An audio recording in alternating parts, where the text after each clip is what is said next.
There we go. Okay, good morning, everybody. Welcome to Zoom with the principal.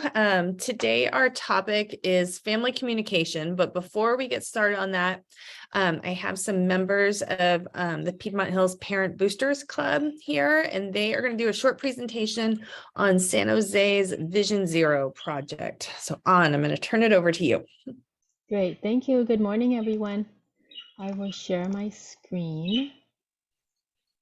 So can everyone see it? Yes. Okay, awesome. So my name is Ann Lee. I'm the president of the Parent Booster Club, and we have Virginia, our vice president, here too. Hi, Virginia. Hello, good And morning. good morning. I'll try to talk over my bird. He's quite loud in the background. So Vision Zero. Vision Zero actually started in the city adopted this initiative in before I start, but this is our goal. The Parent Boosters goal is to support their school through fundraising efforts for classroom supply students and school events. I recognize a few names here, but for those who didn't know, we're there and we've been around for over 20 years at the school. Um, so um, I jumped right into it, didn't I? But if you can in the chat, you can just put your name and why do you care about safer streets in San Jose? Um, I actually have a personal thing. My neighbor down the block from me was actually killed recently, um, in late February, actually. She was on her wheelchair and out walking, and she was killed, dragged, actually. So it was really sad because I used to run past her house saying hi, and now she's not there. So this is kind of close to home for me, promoting this initiative to be safer and driving slower. So that's why I care. I don't want to see any more deaths around here relating to speeding. But if you can put in the chat your name and why you care about safe streets, please do that. The more people who do that, we're going to actually get a stipend for our club, to promote our purposes at the school. But if you could do that, that would help us tremendously. So what is Vision Zero? Vision Zero was, I was saying earlier, adopted in 2015 to try to make San Jose safer for all, especially for those who are walking, biking, rollerblading, whatever it is. They're not in a car, but we want to make it safer for them. And the goal is with a vision of zero fatality related to speeding, from a vehicle. So the principles of Vision Zero is that traffic deaths are preventable and no one should die from a driving mistake, right? So, the city, so all levels of government have agreed and want to support this Vision Zero because it is preventable and it's not acceptable that people are dying and being killed by speeding. So speeding is actually a fundamental predictor of crash survival. And human behaviors, education, engineering, and enforcement are essential to a safer system in our government and streets. So all levels of San Jose has supported this. Even at a recent golf tournament, the mayor came and spoke about Vision Zero, just telling people, reminding them follow the speed limit and to be a safer driver because we can make a difference. So did you know in San Jose, 58 people were killed or severely injured in speeding related crashes, and 670 people were injured in speeding related crashes. And it was determined that 26 of these people could have been saved if people were not speeding. So it could have been reduced significantly.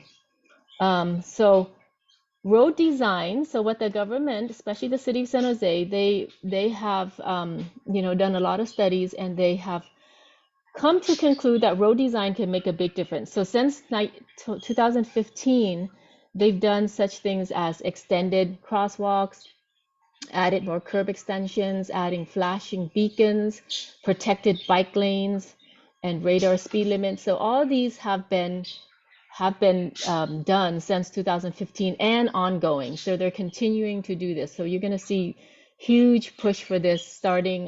It was actually starting this May 15 that a lot of signs and billboards have gone up, and I've already started seeing tons of them. So this is their commitment to making our streets safer. So now, how can we as drivers make a difference, right? So in addition to making the streets safer, drivers can make a difference, and that is to change your mindset um, in how we drive. So just a quick fact. Did you know that if you hit someone driving 20 miles per hour, the likelihood of death is 10%? But if you hit someone at 40 miles per hour, the likelihood of death is 90%. So just that 20 mile per hour difference can be like a huge difference in someone surviving or not surviving. So the speed limit signs that you see, that's the maximum limit. It's not a suggested limit or it's not a recommended, but it's a maximum. So if you go over that maximum, it could be dangerous if someone is hit. So in 2022, there was a survey that was taken. And what do you think people in San Jose think about their own driving? So I know there's a few parents here, but can you give us like a quick thumbs up, thumbs down if you think thumbs up, you're a safe driver, thumbs to the side if you're like, okay, thumbs down if you could be safer. I'm okay, I could definitely be safer. Yay, thanks, Vincent. So just to kind of reflect on yourself, right? And when I see someone driving, like zooming down the street, I'm like, thumbs down to you. So this is what the people of San Jose said. They took this survey in February, between January and February of 2022. Apparently 64% people think it's okay to drive over the speed limit. And then 63% in general say they can drive a little faster while staying in control and avoiding collisions. But 65% saying, oh, it's a problem in San Jose. So it's kind of, you kind of wonder if it's the same amount of people saying, oh, it's okay to speed, but it's a problem. So it's something to think about. Let's see. So just a little reflection.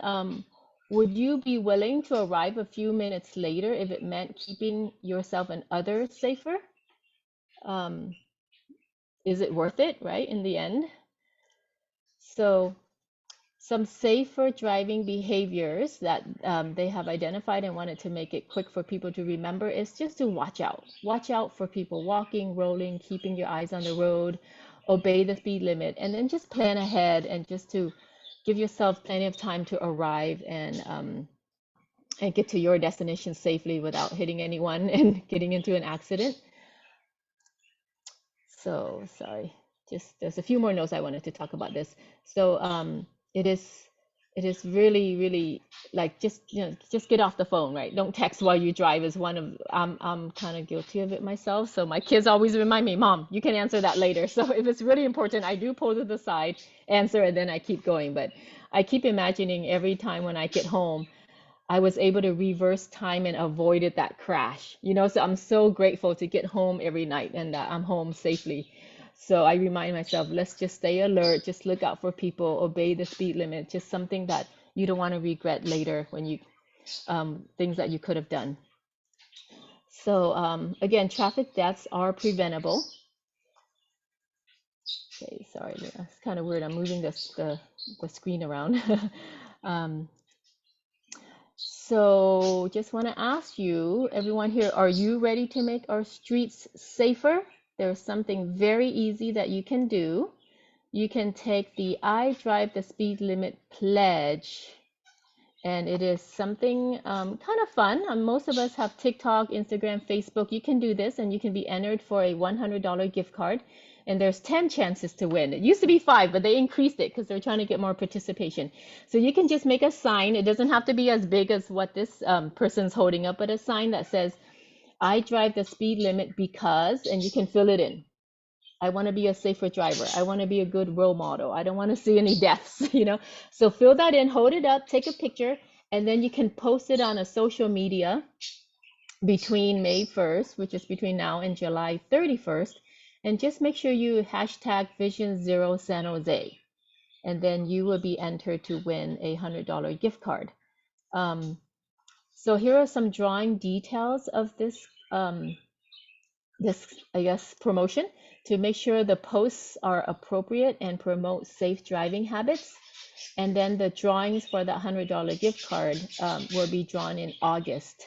So you will be on the lookout for the drawings. So please try to do that, and then just remember the hashtag Vision Zero San Jose is going to be what gets your post tagged for with Vision Zero. Okay, so we have a mini quiz for everyone. I promise it's really easy and very quick. Scan this QR code. It's like a 2-minute quiz. It's it's very educational, very quick, but some great reminders on decision making when you're driving. So if you can scan it and then just try to take it. The more people who take it, the bigger our stipend will be for this. So Parent Boosters will get a stipend that we will for promoting this initiative with them. So we can send this out later to all of our members and the school population too, if you don't get it. But please scan it. I've taken it now. I've got my husband, my whole family, everyone I know to take it, and everyone at the golf tournament took it. So that was very cool. Okay, so last but not least, we want to thank you for your time and for hoping this will kind of remind you to just slow down and just be more alert of other people on the road other than the cars. But if you have any questions at all about Vision Zero, we have our community engagement manager, Anna Lee, at the city. I have her email here, or you can contact myself at phhspbc@gmail, and I'll be happy to answer anything. And Virginia, I just remembered, we have yard signs, Vision Zero. So please put in the chat if we can drop off yard signs for you. It's a yard sign that just promotes Vision Zero, but it also reminds drivers when they see it to slow down. So please email me, or you can put in the chat if we can drop off a yard sign for you. So, okay. Any questions? Or any questions regarding the parent boosters and what we may be doing with the stipend that we'll receive in helping the city reduce the fatalities on the roads?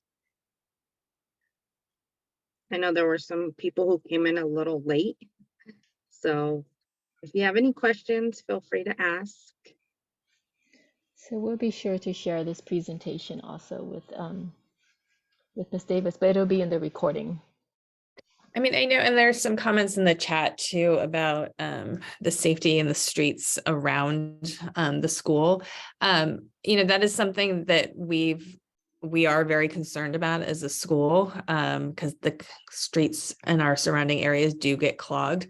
I want to thank Parent Boosters for the work that they've done. Like, this is part of reaching out to the city about concerns about the safety around school. There's also, was it the walk and roll? Is that what it's called? Walk and roll. Walk and roll, yeah. We're encouraging families to have their kids either ride a bike or, ride a scooter or walk to school so that we have less cars on the streets. So that's all stuff that we can do. This is also part of it. And making sure, because I do see, yes, the streets are clogged, but there's also people speeding down the streets and making illegal U-turns in the middle of the street. I see that every morning. Drives me crazy. So Ms. Davis, with the walk to school is we're promoting parents to just drop off their student maybe a block or two away from the school so that they can not be stuck in that line of cars. So, and it's okay, the kids can walk a block or two. My daughter walks to school every day. So just think about doing that. That's part of the Walk and Roll initiative. And they actually sent us some routes that are safe for walking and biking, which we can review. But with those route suggestions, they're going to improve those routes and make it safer. So if, let's say there's a lifted sidewalk because of a tree root, they'll remove it and they'll fix the sidewalk. So they want to make it safer so that, biking and walking is easier for them. But yeah, just consider dropping your kids off a block or two away so you don't have to be clogged in the line. And fresh air would do them some good anyway. Yes, absolutely. Okay. Yeah. Great. Well, thank you so much. I'll stay, and in case there's any more questions, I'll try to answer it via the chat. Okay. Okay. Do you want to stop sharing your screen? Yes, thank you so much. All right, awesome. Okay, so that was just a little brief presentation on top of what our topic is for today. And our topic is family communication. This is, if you guys remember last week, we talked about siblings, and it was funny. And if you remember, I was actually home last week when we did the Zoom because I take my son to the doctor right after our Zoom meeting. And a little bit later, I don't know if he was listening in, but later that day, he asked me, Mom, who's your favorite, me or Hannah? And I was like, what? It was just like, wow. But it was also a great opportunity to have a conversation with my son about our family. And so that kind of like leads into talking what I want to talk about today, and seizing those opportunities to have family discussions and talk to your kids when you least expect it, when they come at you with a question out of the blue and you're like, whoa, where'd that come from? Try not to blow them off. Sometimes it's not always at the greatest moment for you. You might be in the middle of something, but as best you can, use those moments to have an opportunity to talk to your kids more and increase that communication. Family communication is really, really important for you as a parent to know what's going on with your kid. You have to be able to talk to them and have them talk to you. The unfortunate thing, what sucks about being the parent of a teenager, is we as the parent, especially as mom, sometimes dad too, but we often are the ones that they don't want to talk to. And so you may know that, like, oh, there's something going on with my kid, but they don't want to open up to you. And so if you have a trusted friend of the family, maybe it's another relative, like an aunt or an uncle or a cousin, that can be a great thing. I oftentimes will ask my daughter, if I'm concerned about something with my son, I will ask my daughter, like, hey, can you talk to Nathan and see like what's going on? Because he will often talk to her when he won't necessarily talk to myself or my husband. So I think that, think about those people in your life that you have that can help you with this, and help you,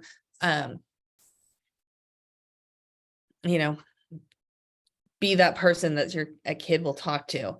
Hold on, I have some notes. I gotta find them. Okay, there we go. So first thing I want to say is just don't feel bad if your kid doesn't want to talk to you, because often they don't want to talk to their parents.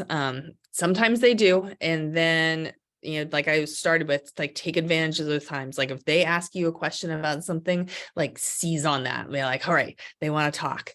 Last week, my son and we started talking about like our family dynamics. And then that led to literally an hour of talking about Star Wars, but which seems silly, but it was great because, like, he was asking me when I was growing up and did I see the Star Wars movies. And so, we actually had a really great like time, like a day of like communication and connecting that, if I had just like blown him off and shut him down with his first questions, that may not have happened.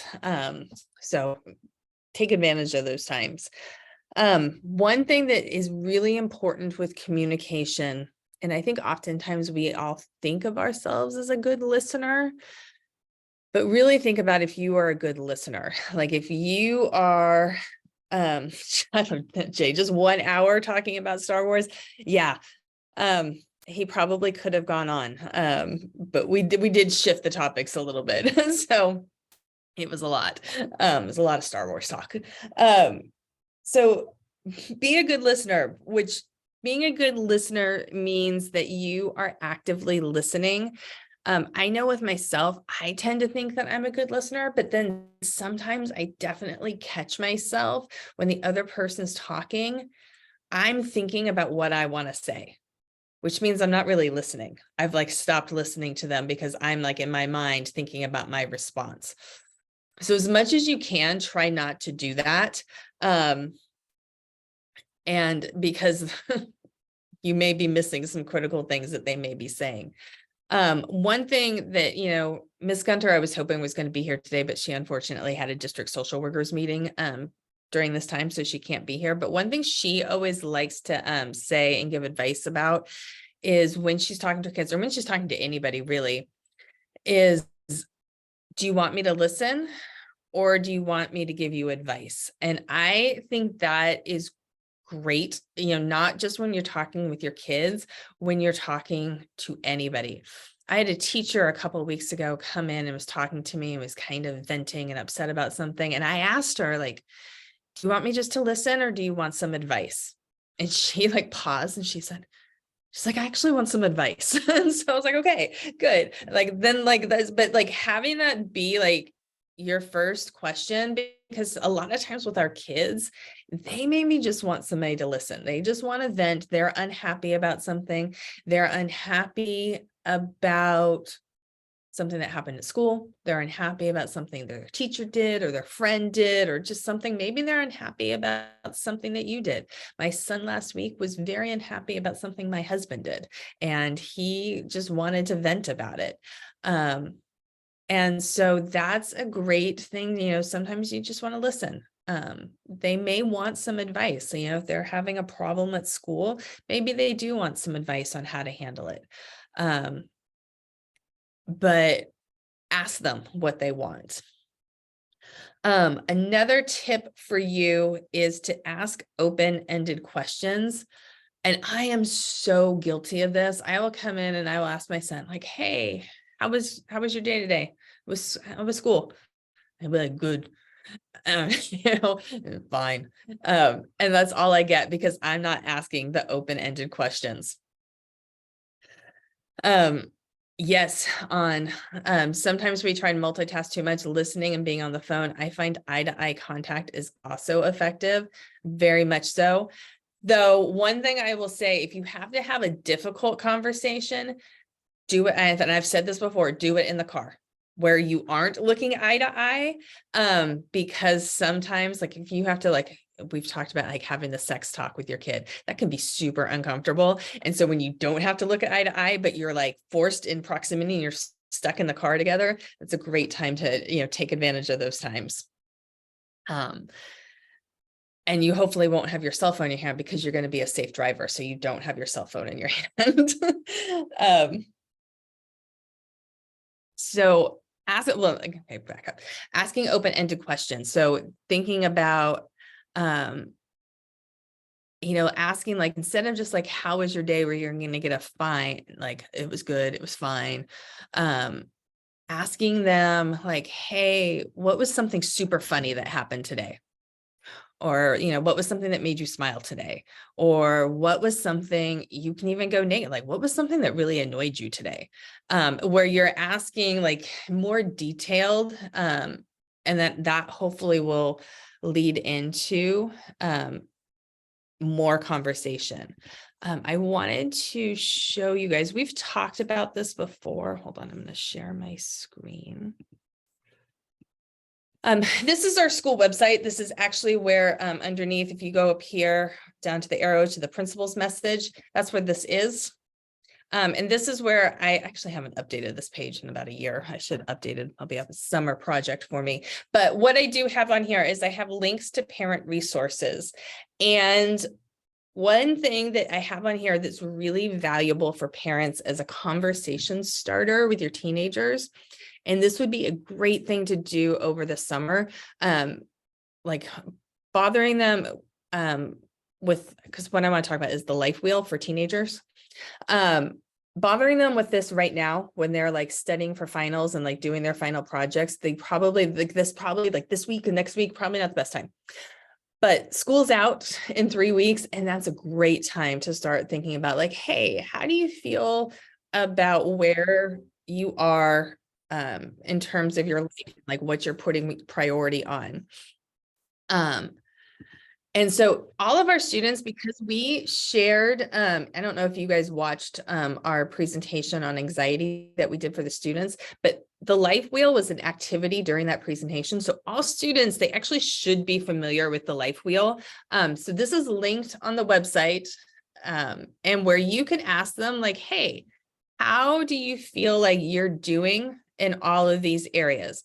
And so what you would do, I don't know if you guys can see my little arrow on here. The outer part of the circle would be like a 10. Like I am like super happy with this area of my life. Like maybe they're friends, they love their friends. And so that's a 10.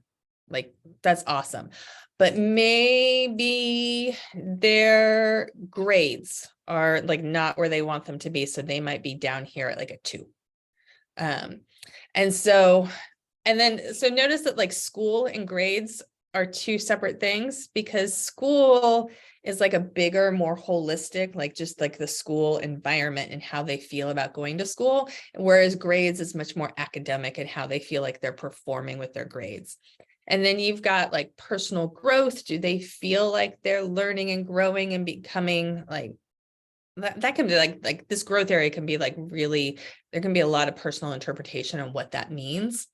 Their like space in their house, like, you know, maybe this is one thing that if I were to ask my son this, I feel like his room, he was going to be down here. He's about to go into high school and he still has pretty much like a little boy room. Like this is actually something that I told him, like this summer, we're going to get rid of the bunk beds. We're going to get you like a big, like grown up, like teenage bed, and like do some work, and like have more of a teenage room. So this is like an area that I'm like, you know, this is maybe something that like I can help you with and we can do something. So this is a great thing to use as a way to like start conversations with your kids, and you know, how are they feeling about stuff? If you wanted to, there's also a version for adults. If you want, this is a great thing, like it's like kind of a personal, it's like self-reflection check-in. The difference with adults, like it's a lot of the same type of ideas. When you see like there's significant other in romance, your career, there's also money, so your finance. And so like there's more adult type topics on the adult one.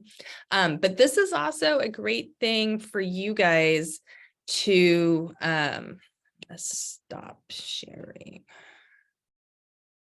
It's a great thing for like just the kind of self-reflection. Next week, our topic is self-care. And so this doing that life wheel for yourself is a great way to like kind of like that, like, what do I need to be doing to take care of myself? Because taking care of yourself is more than just taking a nap. It's like looking and reflecting in your life, like what area of my life am I neglecting? And where do I need to maybe have more balance? Because ideally with the wheel of life, it's balanced, you know, and you're not completely out of whack where you've got like one area is like the full pie and then another area is totally empty. Like ideally it's much more balanced. So that's a great tool and activity that you can use with your kids to get into, you know, and have a conversation about like, how is everything going with them? And I find that summertime, which is actually why like I map out these topics, and I wanted to do this particular topic right before we go off for summer break, because I find summertime, even if kids are doing summer school and they may be having their summer activities and things like that, it's more relaxed still. You might have, you know, a bit, you got vacation, you got stuff going on. So a lot of times our summers are busy, but it's still much more relaxed pace. Kids are sleeping in a little bit more. Hopefully you were sleeping in a little bit more. The weather's nice. You spend more time outside. It just, things are more relaxed, and that's a great time to make these connections and have these conversations with your kids. See what else I've got in my notes. Anybody, if you have any comments you want to put in the chat, that please do.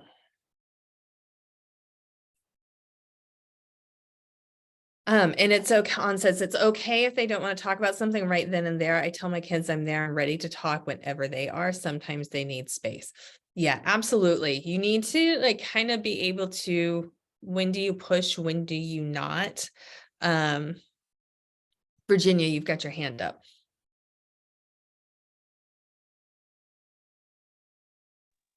Yeah, I would just like to share that I like to allow my kids to problem solve before I give them advice because, they always think, Mom, you don't know what you're talking about or you don't understand. So I'll let them talk to me and then I'll be like, okay, well, how do you feel? What do you think you should do? How do you think we can handle this?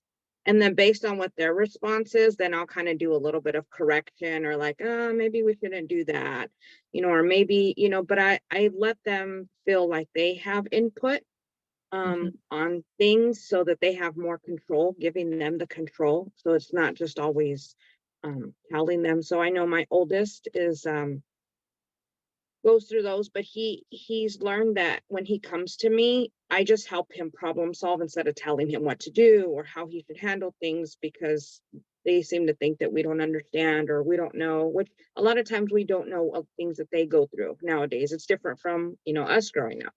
So we kind of got to just listen to them and hear them out. And then what you said earlier with the kids, like your son asking who's the favorite, I have 4 boys, so I get that quite often. But being really open with them has worked. Again, my oldest is my most challenging.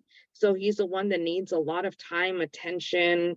And it's just because that's just the child he is. We have lots of doctor's appointments, therapy appointments, and all that. And the other kids just see it as like me always with him.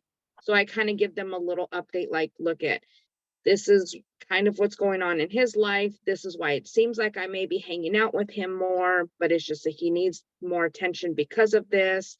It doesn't have anything to do with, favoritism. But just being it allows them to understand as well. So when something does happen, they'll be like, oh, Mom, we're having trouble in this area, or this is what's happening. And they are able then to help me, not get overwhelmed because I'm the only one who knows what's going on with the Yeah. family.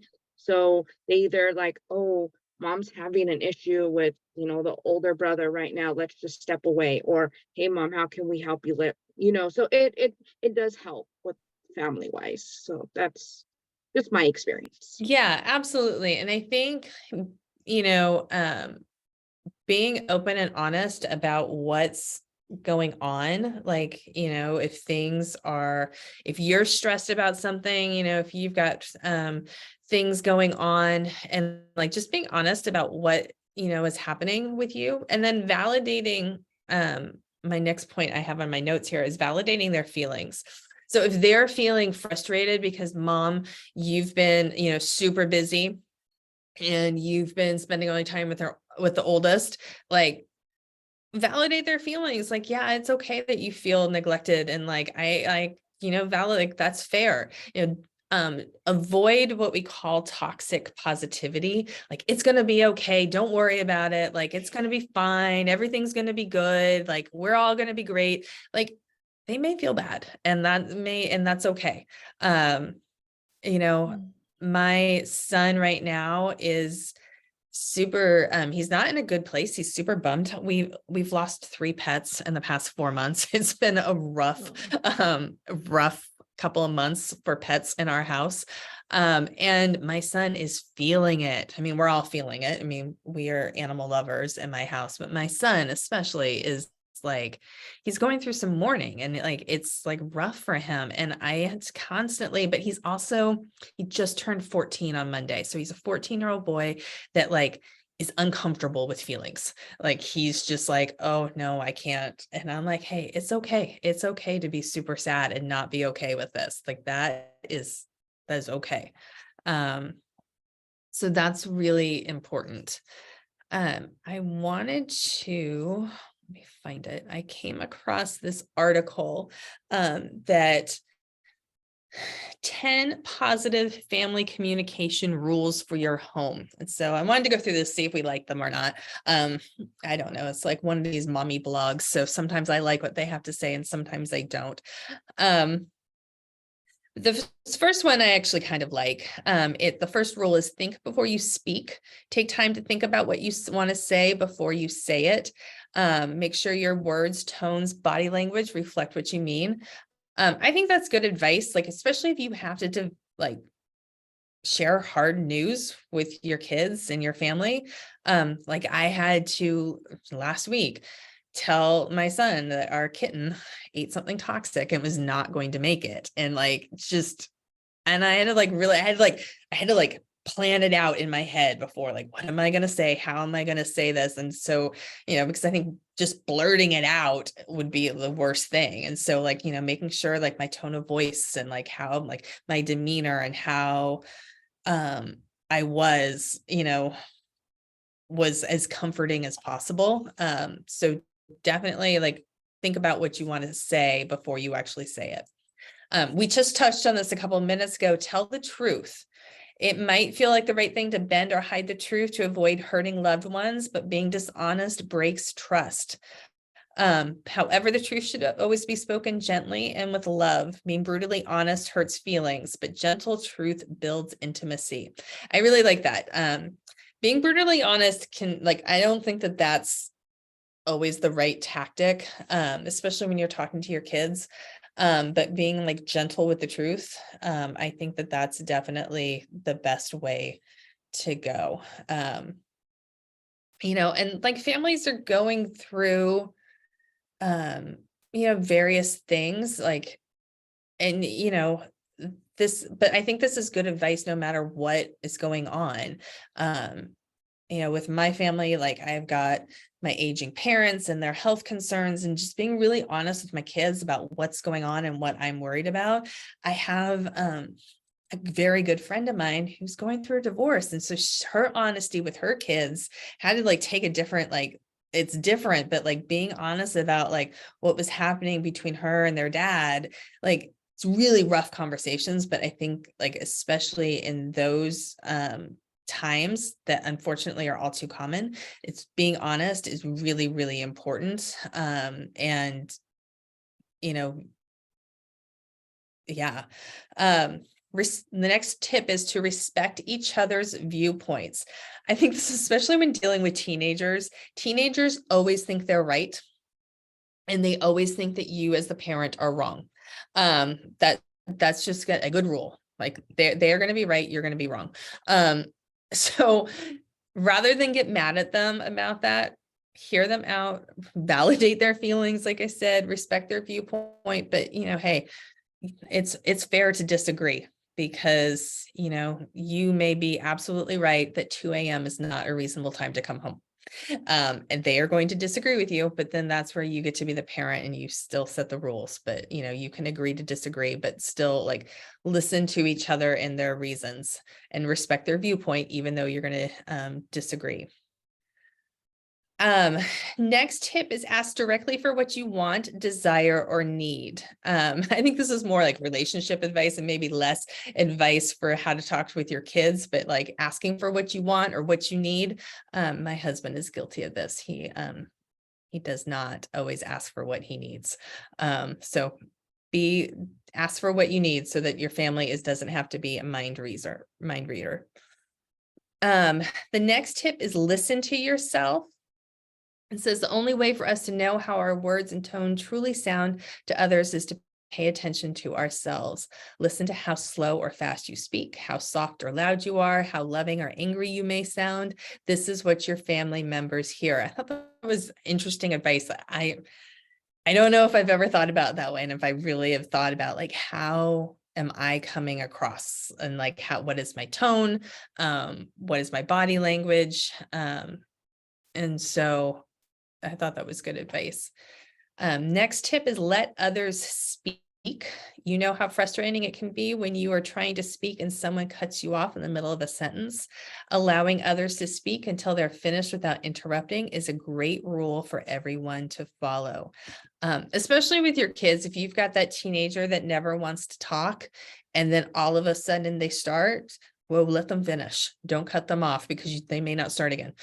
So just let them, even if what they are saying is the craziest thing you've ever heard, and like you were like, man, you are so wrong, you were so off base. That's okay. Let them finish. The sixth, this is funny. No psychics allowed. Avoid making assumptions about others' thoughts, feelings, or anticipated behavior because none of us are mind readers. If you want to check in with someone, ask if your assumptions are true. That is okay, but you must never act on them as if they are true by making accusations and criticisms. So don't just assume that you know how they're going to respond to something or what they're going to want to do. Ask them. So I think that I find myself guilty about this. Like, I think I know, especially with my son, I think I know what he's going to want. And then he sometimes surprises me, like, and I will be like, oh, okay, well, I didn't realize that. All right, I was wrong. And so don't just make assumptions because they may surprise you. The next tip, got 3 more. The next tip is be open about your feelings. Give absolute permission for all family members to verbalize, not act out what they see, feel, want, think, and sense. Be careful that you do not squelch feelings and perceptions you disagree with. Acknowledge and validate all feelings so there's freedom to express again in the future. So again, validate your kids' feelings and how they're feeling, but also validate your own. You're, as the parent, it's okay for you to be hurt. Like, teenagers sometimes can say hurtful things. Like, when in a moment of anger, they may lash out and say something that's super hurtful. And it's okay for you to say that hurt my feelings. Like that's okay. Because your feelings are valid too. So I think a lot of times as parents, we get, especially moms, we get kind of like, oh no, we can't, we got to like, just like have this mask on and never show and be vulnerable and like show how we're really feeling. And I think that it's important to share how you're feeling when you're sad, when you're happy, when you're frustrated. I think that your feelings are important to share also. We started with this, be a good listener. When someone is speaking to you, give them your attention. Avoid thinking about what you're going to say next. I just said that like 30 minutes ago. Focus on what's being said, what your family member might be feeling, and how you can empathize. So really, like, the thing about listening is you're not thinking about what you're going to say. So be okay with, they may finish speaking and you saying, you know what, give me a second. I got to gather my thoughts. You have your hand up. Yeah, I wanted to add to the empathy piece, because I think oftentimes kids forget to like see what it's like to be in the other person's shoes. So I have an extreme example, but my friend whose husband basically left her family, he walked away from them. So they were dadless, right, for many years. And so my son was being a little harsh with one of the boys. And I said, you know what? Imagine if you didn't have a dad. How would you feel? So just put yourself in the place, and maybe that's why he is the way he is. So empathy is something I truly try to emphasize with my kids. Yeah, I think that's a really important skill that we need to teach our teenagers, because teenagers naturally are like very self-centered. Like, they're very like, what is their world right now? That's part of why they think they're always right. That's part of that brain development that they haven't quite gotten yet. But so that's really important for us as parents to remind them of that and to teach them that. Thank you, Ann. That's a really important point. All right, so final tip, enhance your communications. You can improve your communications by learning to ask for clarification or checking in with your family member to verify your understanding. Simply say, so what I'm hearing you say is, and repeat back what you heard. Communication is something we do every day, yet is still one of the most difficult areas in our relationship to navigate. To practice and pass on healthy communication rules to our children, it will be easier for them to have successful relationships. And so I like that. I think that, a lot of times we think about our relationships in our lives, and maybe we think about our relationship with our partner, and that's a relationship that we constantly have to nurture. We always hear like marriage is very hard. Marriage is very hard, but marriage is very difficult, and you constantly have to like work on that relationship. But your relationship with your child is also a relationship that you have to nurture and you have to constantly work on, especially as they're teenagers and they're changing so much. Think about those of you that have or already have had kids graduate from high school. Your kids are about to graduate from high school, so you have an older teenager versus what they were like when they were young. If you think about the growth that teenagers go through between the ages of 13 and 19, that is a huge difference in just 6 years. And there's no other point in our life that we are going to change that much. And so that relationship you have with your 13-year-old is not going to be the same relationship with you have with your 19-year-old. And so you have to constantly, like throughout those years, be nurturing that relationship and be working on your communication, and not just taking it for granted. So that is what we have to talk. That's what I have to say about that. So hopefully this was helpful to all of you guys. Hopefully got you start thinking about some things you want to, ways you want to talk to your kids and communicate with your kids, and using this summer to as a time to get to know your kids better. Yes, when I send out the video, I will send the link to this article. It's actually just a 1-page article that I came across. Again, it's from a mommy blog. So take it or leave it, I don't know what your feelings about mommy blogs are. But I thought that those were actually pretty good tips. So I will share that. I will share the link to that. We only have one more Zoom with the principal left this year. It's going to be next week. It's our last one. And we are going to be talking about self-care. I will also reserve some time for any parents that have questions about stuff that happens over the summer, or questions about the next school year, questions about the end of the school year. Any questions that you have, I will reserve some time next week to let you guys ask any questions that you wanted answers to. Okay. So have a wonderful rest of your day.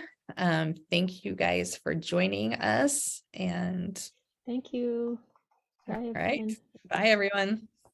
Bye-bye.